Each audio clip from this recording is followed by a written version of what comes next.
Magandang araw mga kapolitika at welcome back dito sa ating YouTube channel.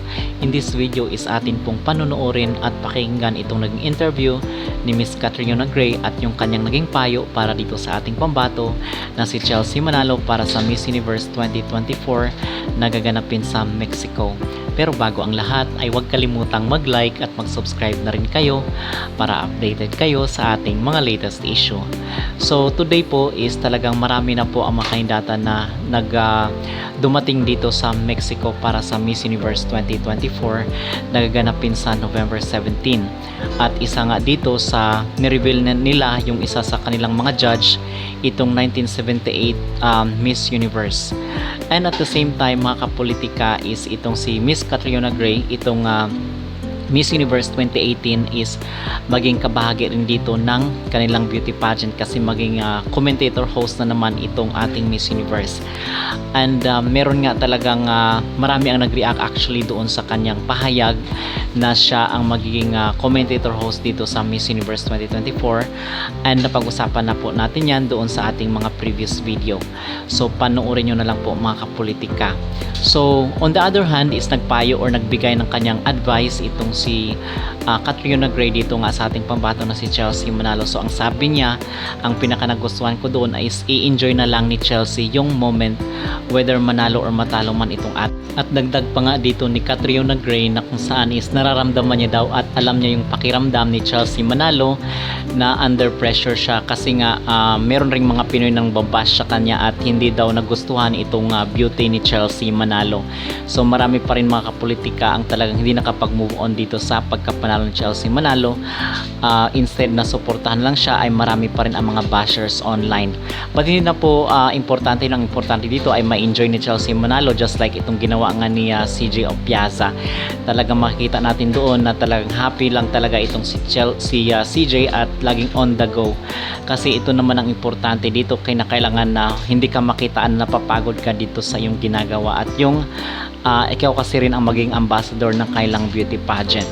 So tayo naman is hindi naman natin pinipressure itong si Chelsea at all out yung ating support kung kaya nga gumagawa tayo ng mga ganitong video para panawagan na rin sa ating mga kabayan na suportahan natin itong si Chelsea Manalo, either manalo or matalo man siya dito sa competition na ito.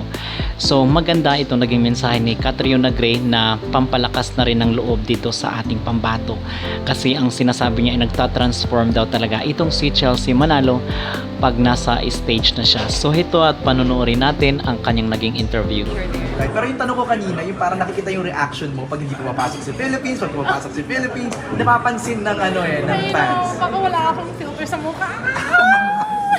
But I try my best kasi as I said, like, I understand the weight that a Philippine sash has on a candidate. I understand the pressure. I also, as a candidate myself, once upon a time, I understand the sacrifice, the challenges, the hard work that goes into being on that stage. So, of course, it's impossible for me not to relate to a Miss Philippines and their journey. So, of course, I'm always rooting for them.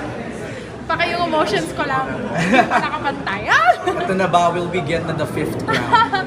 I hope so. I mean, Chelsea, she's great. I feel like, as I said, I think she gives a fresh new air to a Miss Philippines, and she's so young. And I feel like, yeah, I would really be excited to see how she transforms on stage because I feel like she's that type of girl. Eh? When you meet her in person, she's very sweet, very like kind of demure, very sweet. But then on stage, she unlocks a different part of herself. Performer talaga siya. So very excited ako to see how that comes alive on the Mexico stage. Na-monitor mo yung journey niya? A little bit, oo. Kasi close friends din ako sa designer niya, kay Manny Halasan. Okay. Yeah, so I wasn't able to have a sit down with her, although I reached out multiple times, but feeling ko napaka-busy siya. Oh, wow. So I also understand the schedule that comes along with being a representative. So I understand that now she's in the US and I'm Right. wishing her the best. At least she's able to adjust to the time zone. Sana able to rest so that she can give it her all come day one of this Universe. Any advice na lang to Chelsea? Oh, I always say like just to really remember why you went on that journey in the first place. Whether and it can be anything it resonates with you. Whether it's opening new opportunities or doors for yourself, or elevating your community, or for a cause, or for the country. Just to hold on to that anchor because throughout the exhaustion and the long schedules and all the ups and downs that comes with being a Miss Philippines, that's what you really need to hold true to.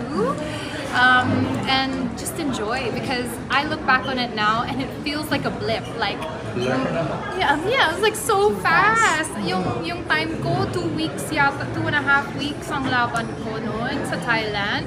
But now looking back, it's so fast. And I wish I could have been more present to soak in every moment, because it's a once in a lifetime opportunity. It feels like you're in the Olympics, not to draw the parallels between an Olympian and a beauty queen, but you're surrounded by delegates from all over the world representing your country. And I think that's such an exciting and incredible honor to have in your lifetime. So I hope that, my advice would be to be present and to remember her anchor and to just enjoy. Kayo mga kapolitika, ano ang inyong masasabi at ano ang inyong maipapayo para dito sa ating pambato na si Chelsea Manalo para sa kanyang maging journey dito sa Miss Universe 2024? Mag-comment down below at huwag kalimutang mag-like at mag-subscribe na rin kayo para updated kayo sa ating mga latest issue.